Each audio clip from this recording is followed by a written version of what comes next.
Hi guys, good evening. Welcome back. And for this video, kahit inaantok na ako talaga. Pero wala eh, ginusto ko to eh.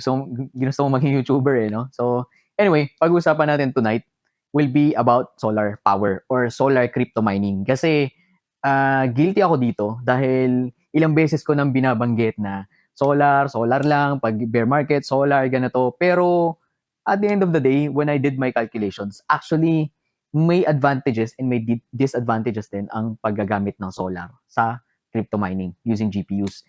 And on this video, pag-usapan natin yon kung ano yung nakita ko nung pinaplano ko itong solar mining. So full disclosure muna, okay? I have a business and I build mining rigs, so I have my personal biases din. Plus, hindi ko pa na-try personally na magkaroon ng isang solar-powered setup. So this is based on what I know right now. And I'm sure naman, once na matry ko na to, because I'm actually planning to implement it this bull run, baka may mga magiging update to. So sure naman yan, mag-upload ako ng videos kung ano yung mga natutunan ko as I go along. But basically, ang plan is ganito eh. Yung last bull run, okay, sa dinabi-dami ng naipon natin sa pagmimina ng crypto, I estimate na malaki din. Actually, ang estimate ko is more than 500,000 yung ginastos ko sa kuryente nung last bull run.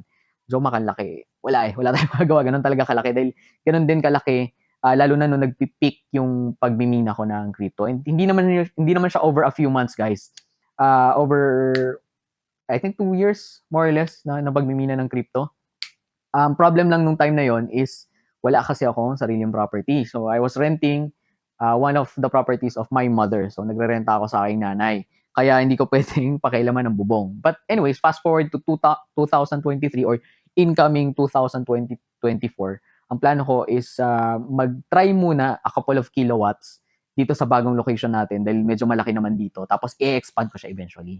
So ngayon, i-discuss ko sa inyo yung ginawa kong computation sa kitaan ng pagmimina ng crypto gamit ang solar power and ano yung sa tingin kong magiging may encounter mo na pros and cons. Especially sa iyo na nanonood ngayon, kung pinaplano mo na gawin to, may space ka, no?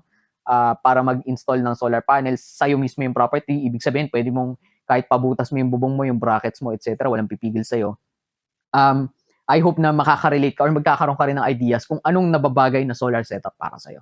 Okay? So, simulan natin yung video sa ano ba talaga yung solar power. So, basically, solar-powered mining is using the power of the sun to generate electricity. Okay? Tinatawag natin DC voltage. I-convert natin sa AC at yun yung gagamitin natin pang mina sa ating mga equipment. Okay? So, unahin muna natin, ano ba yung requirement dyan, Jomac, para magkaroon ako ng solar? Pwede bang ano lang, maliit na space lang? Actually, hindi. So, you need space, number one, sa roof or open space. And ideally, it's facing the south. Tapos, alam ko, tilted 30 degrees pa para mas malaki yung harvest mo ng solar. Marami sa subscribers natin, actually, and my clients, kung may mga nanonood akong clients ngayon, pwede nyo i-comment down below yung solar setup nyo. Kasi alam ko, marami dito naka-solar. Yung mga clients natin sa Mining Rig Parts and Supply. So, share nyo naman yung ideas nyo about it. So anyway, going back, no? So una, kailangan mo ng space. Pangalawa, kailangan mo ng structure. Kailangan mo ng brackets, ng panels, ng charge controllers, kung naka-battery ka, or ng inverters, kung naka-grid tie ka naman. Ano yung pinag-usapan natin na grid tie, off-grid, hybrid, ganyan. Ito yon guys. Actually, isa sa kailangan mo nga is expertise and maintenance for these types of systems, which are mainly off-grid. Okay, yung off-grid natin is basically hindi siya nakakonekta, yung solar setup mo, no? Hindi siya nakakonekta sa Meralco or yung tinatawag nating DU, yung parang distribution utility yata yun. Yung nagpo-provide basically ng power doon sa area mo. Okay? Tapos, yung off-grid na yan, gumagamit siya ng, usually it's lithium iron batteries, which are being replaced, I think, 5 to 10 years. Depende kasi sa ginagamit mong brand eh. Pero parang yung nagiging average life nila. 5 to 10 years. Yung second naman natin is yung hybrid. So basically, hybrid means na pwedeng mag-run yung setup mo, okay, ng sarili mong power. So for example, nag-brown out ka, no? Sarili mong kuryente, dinidrain niya yung battery mo, di ba? You're using your lithium iron batteries. Tapos, pagka may kuryente naman or naubos na yung battery mo, pwede ka rin humatak or kunwari gabi, pwede kang humatak galing sa grid. So basically, yun na ibig sabihin itong hybrid na to. Yung last natin is yung grid tie, which is most likely what I will use for my crypto mining setup. Basically, ibig sabihin lang na to, yung solar setup mo, nakakonect siya sa Meralco. Pag walang kuryente si Meralco, madidisconnect din yung kuryente mo kasi since nakakonect nga siya kay Meralco, iniiwasan natin backflow ng kuryente. Para syempre, kung may lineman na aakyat, hindi sila masaktan dahil makuryente sila doon sa na-generate mo na parang backflow. Okay? So, ang grid tie naman, so ulitin ko lang, no? Advantage na to is may power ka through your battery. Advantage nito is both. You can generate power through your own battery, okay? Sa gabi or pag naubos na, pwede ka rin humatak galing sa grid. Yun yung hybrid. Yung grid tie na plano kong pasukin, ang disadvantages niya is number one, palaging brownout sa inyo, no? Intermittent connection. So, mawawalan ka rin ng kuryente kasi nga sabi ko, pag wala kang kuryente, wala ka rin, pag walang kuryente si Meralco or yung DU, wala ka rin kuryente sa buong bahay and sa mining rigs mo. Right? Pero i-explain ko mamaya kung bakit itong grid tie ang plano kong implement. Actually, dalawa eh. For my binubuo kasi akong electronics lab right now, maliit lang naman. Meron akong off-grid setup na i-DIY ko. Tapos itong grid tie na to, baka mag-hire na lang ako ng contractor para sila yung gumawa ng labor. Pero pag pinag-aaralan ko rin. Okay? Kasi ito talaga yung gusto kong palakihin. Okay, so going back, dito nga tayo sa solar mining, no? Compute tayo guys, kasi dito natin malalaman kung sulit ba para sa'yo ang solar setup, kung worth it bang pasukin ito, okay? And bakit for me gusto ko siya, alright?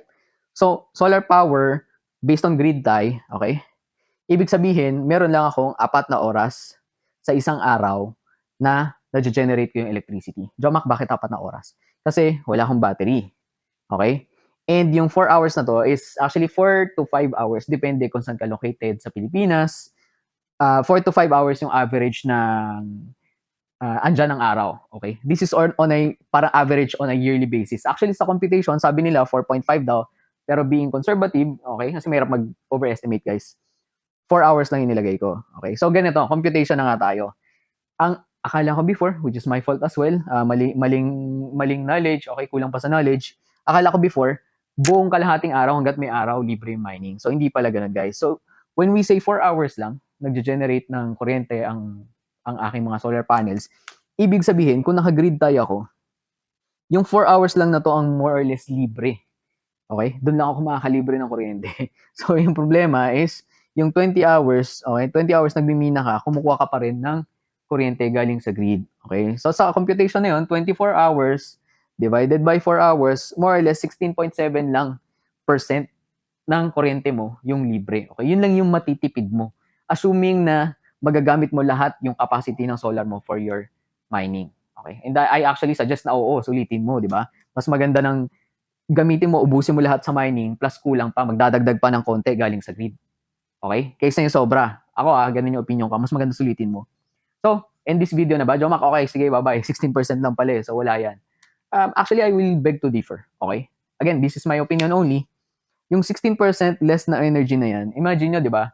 Last time nung sinabi natin sa video na every 100 pesos you spend on energy, 65% lang yung bumabalik na crypto. By the way, updated na yung computation na yan.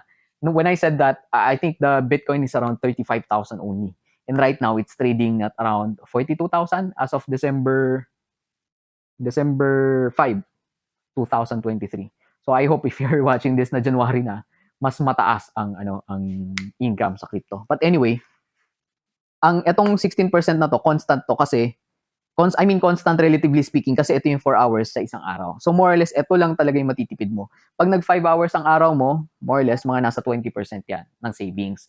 And the reason bakit okay na sa akin yun kahit hindi siya libre, guys, is because alam naman natin, no, pabulran na. Sana wag ma-jinx. Pero I think if you're still thinking na we are still on the bear market, I think you're mistaken. Kasi yung lowest natin last year, I think was around 16,000 USD. Actually, alam ko nga nasa 15,000 plus USD lang yung time na yon. Guys, nasa na tayong level ngayon? 41, 42. Nagtitiptoe na tayo sa ganung level. And I don't think na kung magka-crash man I don't think bababa siya ng mas mababa pa sa 35, ganyan. Kunwari, if the ETF is not approved. So I think we won't go that low. All right? Actually, on the contrary, I think we will climb higher than what we did no previous years, which is 68,000 yata yung highest natin that time. I think mas mataas pa. Okay? Kasi mag-halving nga tayo wala pa nga halving di ba? Ang prediction ko is around April, May, tapos onward saka pa lang tayo tataas. So, well, blessing yung nangyayari ngayon. I don't know if it's gonna last, yung rally ngayon. Pero at the same time, I don't think babagsak pa tayo ng sobrang baba. I think this is it, guys. Especially pag na-approve yung ETFs. Okay? So anyway, going back. Bakit tingin ko advantage ng solar? Number one, increase yung profit mo. So ibig sabihin, kung ang per kilowatt hour mo is katulad ko, 13 pesos per kilowatt hour, malaking savings ang 16%. Malaking epekto to sa profitability. Okay? Yun pa lang, panalong-panalo na sa akin. Ang second reason ko, technically, bear market, kunwari, no? Tapos may mining rig ka. Liit na operation lang, di ba? Kaysa itago mo yung mining rig mo, you can do speculative mining. Pwede ka magmina kahit walang kita kasi technically libre yung kuryente mo during the bear market. If ever man you're watching this 2026 onwards at bear market na ulit. Okay? Ano pa? So, increase profit ka, okay? You can mine longer. Yung iba, mining at a loss na, ikaw, dahil 16 to 20% less ang power cost mo, mas matagal ka makakapagmina kaysa sa kanila. And alam naman natin, it doesn't matter, again, ulitin ko ito, i-clear out ko ito, it doesn't matter kung gaano kataas yung crypto nung minina mo siya. For me, it only matters magkano ba yung crypto nung binenta mo siya. Okay? Ulitin ko I want that to sink in. It doesn't matter magkano yung crypto nung minimina mo siya. It only matters, for me, again, para sa akin to, it only matters kung kailan mo siya binenta. Example, nagmina ka at a loss kasi ang Bitcoin is 15,000 USD per coin. Okay? Pero nung binenta mo naman siya, 200,000 na ang BTC. Loss ka or gain? Diba? So, yun yung point ko doon, guys. Okay? So, going back. Again, I'm not saying mine at a loss, ganyan. I'm just saying, relatively speaking, kahit at a loss na yung iba, ikaw makakapagmina kasi mas mura kuryente mo. Alright? Ang next natin is full amount of power. Okay? Kasi ganito yan, guys. Yung solar power, itong grid tie na to, okay, may tinatawag tayong net metering wherein they're selling the generated power back to the DU. Ang problem doon, and ang kadalasang reklamo, pagka ganon, sa 100 pesos, kunwari yung value ng na-generate mo na, every 100 pesos, more or less, na value na na-generate mo na kuryente, ang binabalik sa'yo, or ang binabayaran sa'yo ng DU is around 55-60% lang. Okay? And that's actually right. I don't see anything wrong with that kasi pag tinignan mo yung bill, okay, hawakan mo yung bill mo ngayon ng kuryente, malaking percentage nan is system loss, okay?